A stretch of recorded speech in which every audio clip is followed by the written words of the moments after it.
প্রভু যিশু বলেছেন, পিতা, পুত্র ও পবিত্র আত্মার নামে আমিন। হে স্বর্গীয় পিতা, আমি আজ আপনার আশ্রয় এসেছি। আপনার নামে আমি সব অশুভ শক্তির বিরুদ্ধে দাঁড়াই।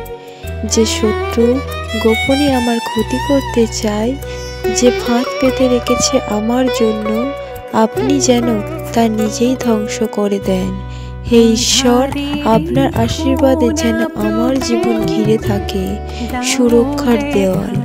আমার মন, শরীর ও আত্মা সব যেন থাকে আপনার করুণায় ছায়। আমি বিশ্বাস করি আপনি আমার প্রতি সদা সদয় এবং আপনি কখনো আমাকে একা ফেলবেন না।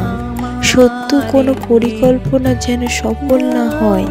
আপনার গোপন পহরায় আমি যেন থাকি সম্পূর্ণ নিরাপদ। যিশুর নামে এই প্রার্থনা করলাম।